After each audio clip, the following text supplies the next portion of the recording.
peraturan ini berasal dari rekomendasi wali murid dan aturan gubernur. Tapi hal ini bertentangan dengan kurikulum 2013, di mana siswa membutuhkan gadget sebagai media pembelajaran. Lantas, bagaimana aturan ini bisa berjalan beriringan?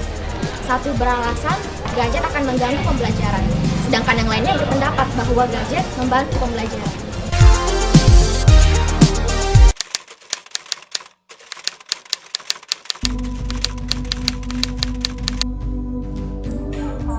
Kalau menurut saya nggak bisa nggak sih, soalnya kita sebagai siswa itu bakalan besar kalau kita dilarang bawa HP. Saya itu setuju karena kita lihat dari fakta yang ada itu sekarang ini kehidupan manusia itu kebanyakan diisi dengan gadget, bahkan orang yang baru bangun aja langsung mencari gadget mereka.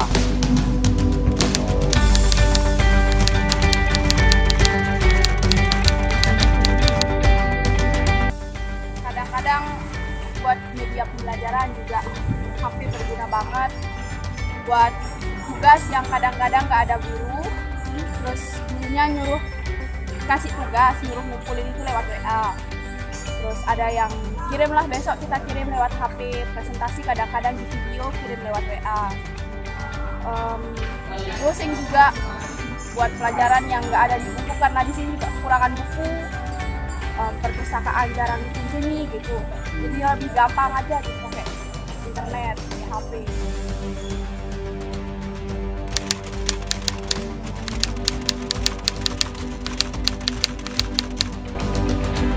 Kita lihat dari pendidikan yang ada, kalau ada tugas dikit-dikit orang akan atau siswa-siswi akan mencarinya di Google. Jadinya kita tidak tahu bagaimana kemampuan siswa atau siswi tersebut.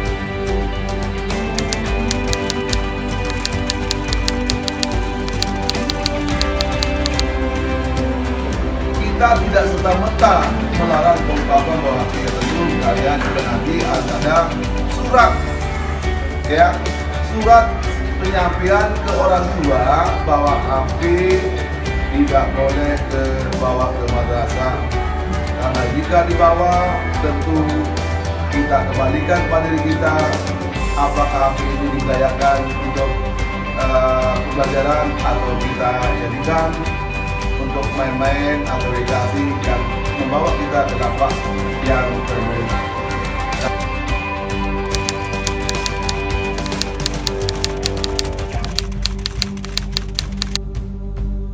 HP memang sangat penting untuk mendukung tentang pembelajaran di Muhammad satu Lombok Tengah, tapi kita tidak lepas dari kontrol itu sendiri. Ketika peserta didik menggunakan HP sesuai dengan tujuannya, yaitu mendukung proses pembelajaran akademik, tentu sangat banyak manfaatnya. Tapi perlu juga disadari bahwa HP juga memiliki dampak yang sangat berbahaya bagi peserta didik itu sendiri, yaitu bisa membuat peserta didik memiliki karakter yang menyimpang.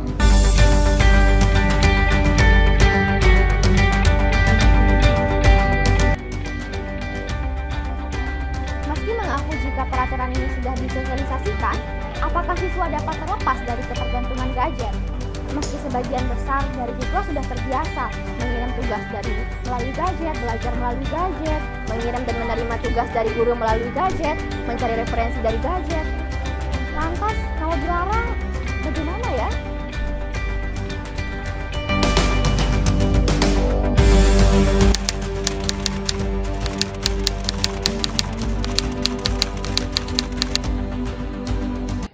Kalau kita membawa HP di sekolah, itu kebanyakan anak-anak atau peserta didik itu menggunakan tidak pada tempatnya. Misalkan pada saat pas jam kosong pelajaran, bukannya dia mengisi kekosongan itu dengan hal-hal yang positif seperti belajar mandiri atau diskusi atau tanya jawab sama sesama teman, atau membahas pelajaran yang sudah diberikan sama Bapak Ibu guru. Namun di samping itu dia mengambil negatifnya itu ya, dia membuka Facebook, terus membuka film, berbagai macam hal-hal yang menyenangkan. bukan berarti dia mendukung ke materi atau pembahasan pembelajaran tersebut. Namun di sisi lain juga, yaitu dampak positifnya yaitu mencari bahan atau pengumpulan data, di mana nanti pemberian materi dari Bapak Ibu gurunya bisa mempermudah dan memperlancar jalannya kegiatan belajar mengajar.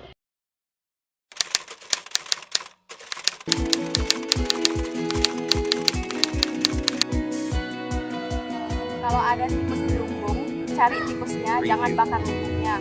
Maksudnya di sini emang di Madini banyak yang bawa HP, yang menyalahgunakan HP itu ada. Tapi banyak juga yang menggunakan HP itu dengan sewajarnya, dengan mereka belajar sebagai media belajar. Jangan sampai gara-gara beberapa orang yang menyalahgunakan HP di sini semuanya kena akibat, semuanya kena peraturan yang mengharuskan mereka tidak membawa HP, karena mereka juga membutuhkan HP buat media pembelajaran. Solusi menurut saya itu, saya bilang kalau larangan ini harus dilakukan secara bertahap. Misalnya dalam seminggu itu para siswa-siswi ada waktu yang diperbolehkan membawa HP dan ada juga waktu yang tidak diperbolehkan membawa HP. Terus yang terpenting di sini adalah koordinasi dan antara guru dan para wali siswa agar bisa mendapatkan solusi bersama biar tidak ada bentrok lagi. Kan takutnya nanti ada wali siswa yang tidak terima terus bisa menjadi demo. Nah, itu kurang lebihnya.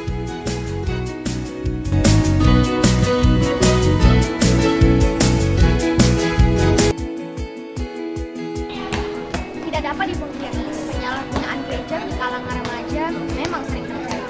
Tapi apa iya hanya karena segelintir orang menyalahgunakan gadget, seluruh siswa terkena imbasnya? Semestinya pihak sekolah dan siswa sadar tentang hal ini. Sekolah tidak langsung memberikan larangan, siswa juga tidak bisa membenarkan pelanggaran. Perlu adanya jalan tengah untuk mengatasi masalah ini.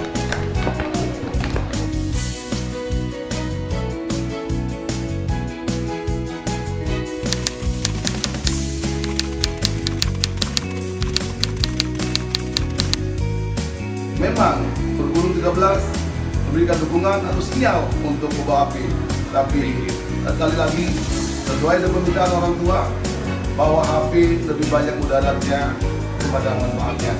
Untuk itu pihak madrasah akan mengambil sikap bahwa penggunaan HP insya Allah secara perlahan-lahan kita akan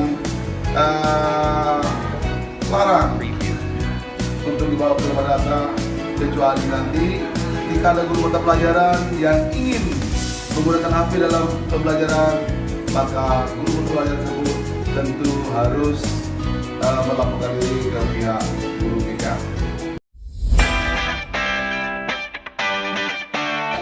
Lantas, mana yang lebih baik? Siswa tanpa gadget, yang berarti siswa tanpa teknologi, atau siswa dengan gadget beserta segala pelanggaran yang ada? Harusnya ada jalan keluar yang terbaik. Mana yang lebih baik? Membatasi atau mengawasi? Semua ada di tangan kita. Mari kita pergunakan gadget kita sebaik mungkin. Gunakanlah pada hal-hal yang bermanfaat. Misalnya seperti diskusi di grup WA mengenai pelajaran, atau sebagai media untuk belajar seperti mengirim tugas atau mencari wawasan lainnya. Jangan kita gunakan ke hal-hal yang negatif. Dan ingat, gadget hanyalah alat, dimana kalau kita gunakan untuk kebaikan, hasilnya juga akan baik. Tapi sebaliknya, kalau digunakan kepada hal yang tidak baik, tentu akan buruk juga hasilnya. So, semuanya ada di tangan kita. Pilih yang mana? Dan ingat ya, kecanduan gadget itu, terutama buat nonton film itu sama main game, hal yang dosa. Dosa besar loh, bisa masuk neraka.